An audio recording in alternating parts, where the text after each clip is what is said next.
This is the recipe that my kids ask me to make over and over and over again. It is their absolute favorite. I can't blame them. I love it too. It's crispy, fluffy, and you can use it as the base for any toppings, and it's so easy. This is sourdough focaccia. If you haven't made it yet, you have to make it. It's only 4 ingredients that go into it, a little bit of time, but most of the time is just letting it sit and do its thing, let it rise. And you're gonna get the most airy, bubbly, crispy. I mean, I could eat this every day, and I do make it probably once a week because my kids ask for it all the time. So, are you ready? Let's bake. We're starting with our active, bubbly sourdough starter, or levain if you've made the levain already. You can do either one with this recipe. Just make sure that your starter is bubbly, active, and it has been fed and is doubled in size. This one I had fed yesterday. I stuck it in the fridge after it had risen and was bubbly, and now I'm able to pull it out again today and use it. So you can make sourdough work for you. Let me show you the incredible end product that you're gonna get from this. So we're gonna start with our sourdough starter. So get your bowl on a scale. I like to tare my scale and get the units to grams. This makes it really easy to scale up and scale down your recipe. And then we're gonna add in our bubbly, active starter. Now this recipe does call for levain. I kind of mentioned that a little bit earlier. Basically, that's a power feed for your sourdough starter. So you can do either method. Just make sure that your starter is bubbly, active, and right before you use it. 100 grams of our sourdough starter. That was a little bit over, so I'm just gonna pull a little bit of it out. With sourdough, if you go over a little bit or under a little bit, it's not gonna affect the recipe too much. It may just ferment a little faster if you have extra starter in there, or it may go a little bit slower if you have less starter. So there's lots of ways that you can kind of manipulate this dough to make it work for you. So that's right around 100 grams. And we're gonna tare the scale and add in the water. This is a really high hydration dough. We're doing 425 grams of water. All right, I went a little over. Here's my trick for this, especially with water. I'm just taking a paper towel and I'm soaking up some of that liquid because I want to get 425 grams. Okay, then we're going to just mix up this water and the starter together. You can use your fingers. I like to use this dough whisk since I have it, or just a spoon or something. Just get the starter and the water nicely combined. Like I had said, this is a higher hydration dough, so that means it's gonna be pretty wet to work with, and that's normal, totally normal. I'm gonna show you a few techniques to work with this wetter dough. We're gonna add in the salt. Do about 13 grams here. I like to add this in, and I'm just kind of doing some basic math, and so on my scale here, and so I know that I want to get up a little bit, 602 grams or something when I added the 13 to what I had on my scale. Now I do like to do that sometimes with these smaller quantities of salt, or I'll sometimes use the teaspoon or tablespoon measurements, just if my scale has problems with like those really small measurements. It's just a little tip that sometimes can help. Now we're gonna add in the flour. Tare your scale again. We're gonna put 500 grams of flour into the bowl. So that is all that this recipe is your sourdough starter, your flour, your water, and your salt. And if we go a little over, and just pull a little bit out. Okay, about 500. Take it off of the scale, and now we're gonna just mix it up. We want to get all of this flour moistened really nicely by the water.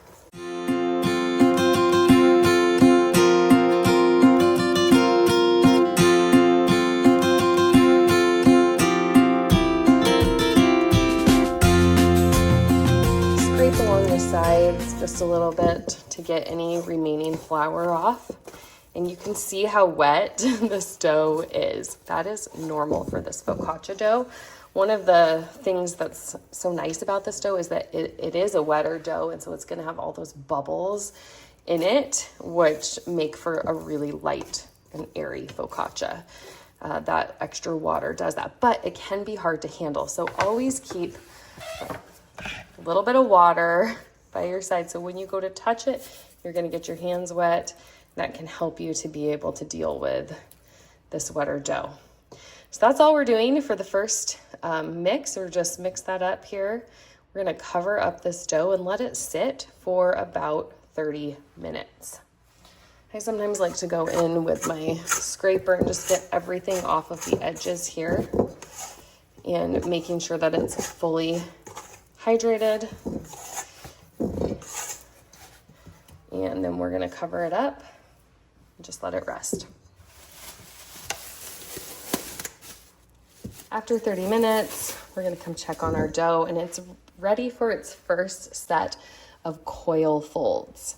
And so with a wetter dough, I like to do coil folds, and I'm gonna get my hands wet. I have the water nearby, and I'm going to reach into my dough and go on the sides and pick it up in the middle and let it fall back down. I'm gonna turn it, I'm gonna do the other side, pick it up in the middle, and then I kind of let it fall back down. What you're doing here is you're forming a coil. Do you see that coil?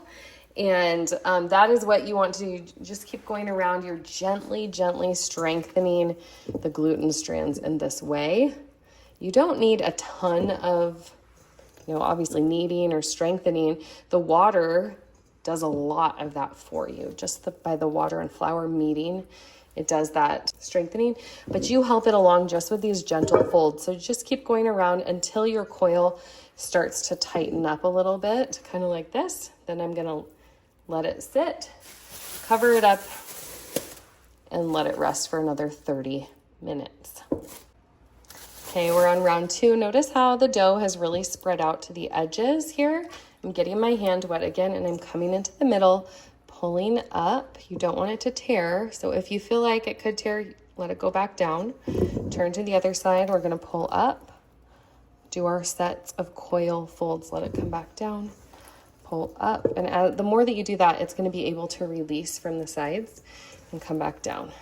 So up, see that coil that is being formed there. And then when it stops kind of forming a coil, you know that you're done. You put it back in here, cover it up.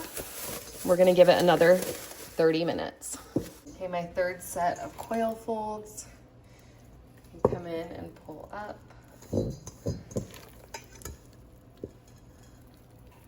As you do this, you notice how the dough gets stronger every time, and you kind of need less and less folds. I'm gonna give it one more set, wait another 30 minutes. My last set of coil folds, I'm getting my hands wet. I'm coming in, pulling up. Look at how silky that dough looks. Set it back down, turn it. I'm gonna do it again, this one. These coils are just gentle, gentle folds. Look how beautiful that is. This is gonna make the best focaccia bread.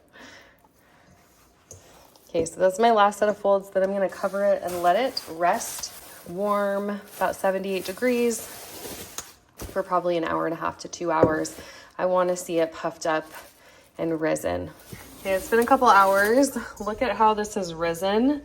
It's domed toward the center. It's probably risen about 30-40%.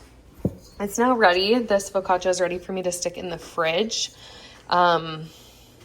overnight. Now I can either stick it in the fridge like this, or I can stick it in a pan, which is usually what I do. So I'm gonna move this to a pan with oil in the bottom, cover it up, and just stick it in the fridge. And then tomorrow or the next day when I'm ready to bake it, about 4 or 5 hours before I want to bake it, I'm gonna pull it out and let it sit, warm it up, let it double in size, get nice and airy, and then bake it up. So let's move it to the pan. Okay, I start by pouring a bunch of oil in the bottom of the pan.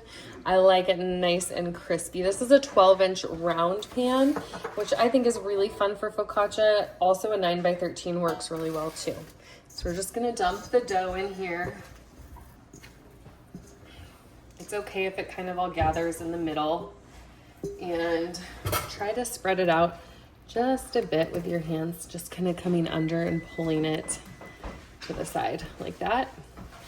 And then we're gonna cover it up, and I'm gonna stick it in the fridge overnight until I'm ready to use it within probably 24, 48 hours. All right, into the fridge it goes. We will see you later. I better find a good spot to put this. There it goes. Okay, pulling out my focaccia. We're gonna let it rise. This has been in the fridge for probably 24, 48 hours, maybe 36. So I'm gonna let this rise. I'm gonna put this back on it, let it rise until it's doubled, bubbly, and ready to bake, probably 4 to 5 hours, depending on the temperature. Oh, that has risen so much. I don't know what that is. I'm pulling that off. This has risen so beautifully. Look at how it's so jiggly. It's definitely filled out the container. This is what we're looking for. Focaccia, you almost want it to be overproofed. You get more of the bubbles. So now I'm just adding olive oil onto the top, and I'm gonna spread that out a little bit so it doesn't stick to my hands, and then I'm gonna come in and dimple it. This may just be the best part of focaccia, getting to dimple this dough. You wanna spread your fingers apart like this. You come in and you just dimple, dimple, dimple, and you get these beautiful air bubbles as you're going through and dimpling here. Not to mention, it's really fun. Okay, and then I like to add on top, once I've dimpled the dough, I like to do a little bit of like Italian seasoning on here. And then I do some flaky sea salt at a minimum. That's what I do. Today my kids asked me to put a little Parmesan cheese on top too, so I'm gonna add a little Parmesan cheese, a little flaky sea salt, and a little seasoning is perfect here. I'm gonna do a little Parmesan on top too. Okay, then this is going in the oven. It's preheated at 450 for about 25 to 30 minutes. Wow. I'm still surprised by how gorgeous this focaccia looks every time I pull it out of the oven. Look at that. It's been about 25 minutes. I think that looks pretty good. If I wanted to let it go and get a little bit crisp browner on top, I could, but I think I'm gonna pull it. You can see that oil that's bubbling there. That's what gives it the crispy, crispy crust. Now, if your pan is not non-stick, then you'd want to put some parchment paper down before doing this. I'm gonna let it rest in here for probably, I don't know, 5 to 10 minutes, and then I'll pull it out and let it cool on it. Guys, I'm gonna cut right through the center of this. I always love to see the crumb of focaccia. Oh, nice, airy, bubbly. Look at all those bubbles. It just makes this so soft. Okay, the underside, here we go. Look at that. It's perfectly crisp. That's from all the oil. And then I cut little slices like this and serve with dinner. Or sometimes I will make this in a giant sheet pan, and I will cut it for sandwiches. You can cut right in half here and make them like turkey sandwiches are so good on this. But look at that focaccia. Absolutely incredible. I'm about to serve this up with dinner.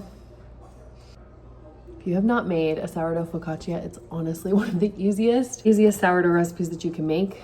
Just make sure it rises, almost overproofs, you dimple it, good oil. There's nothing better.